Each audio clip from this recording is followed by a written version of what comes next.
On this episode of Ghost 802, we will be talking about decoy placement for this upcoming turkey. Great episode of Ghost 802. We're going to talk about some turkey decoy placement and what works the best. For today, we're using this little area. That's going to be our blind that we're hunting out of. And then this will be our meadow area here. What I like to do is I like to set up my birds so it looks like they're coming out of the area that I'm hunting. I may have a little jake and then a hen. I did this two different ways so that you could see from a distance, more realistic. The hen's got a little bent tail on her right now. She's been in storage, but that'll straighten out. You see how she's closer to the ground. That's the way they should be. Some people, they just stick them up in the air like that, and to me that's just not realistic enough. They can spin around with the wind, which is nice, and relocate themselves. So that's what I like to do. I like to place my jake or my tom anywhere from 12 to 20 yards out in front of me, maybe off to the left or the right, and then place the hen out just a little further. Stay tuned. We'll do another instance here in just a moment. Nature's voice game calls, the talk of the woods. The Archery Shack. For all your archery needs, get your custom bowstrings at the Archery Shack. We've got Timmy, the tom, over here, all flexing his muscle. But you see how low to the ground I've got it, so his wings are actually nearly touching the ground. Anybody that's watched a tom do that, that's kind of exactly the way they're going to be. This one again is set up just enough so he can move,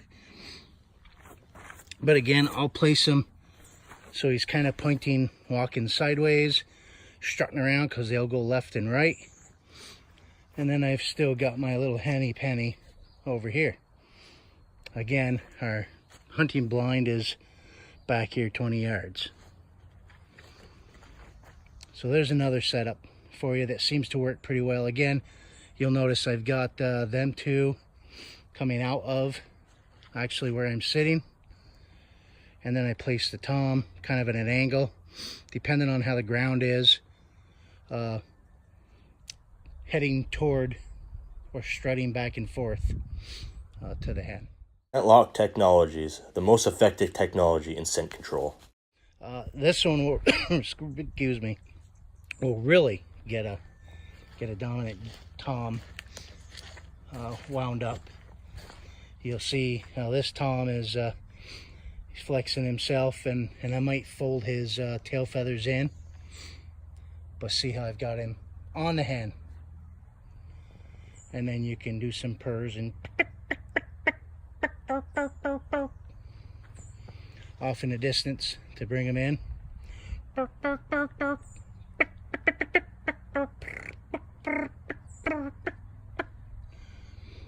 All kinds of things you can do, folks. But here's a few that work for us here at Ghost 802. Today's Easter, so I wanted to put a special Happy Easter out to all those that celebrate today. Hope you're enjoying time with your family. Young hunters, I hope the Easter Bunny brought you some new decoys. And stay tuned, folks. The last part of this episode here, decoy placement.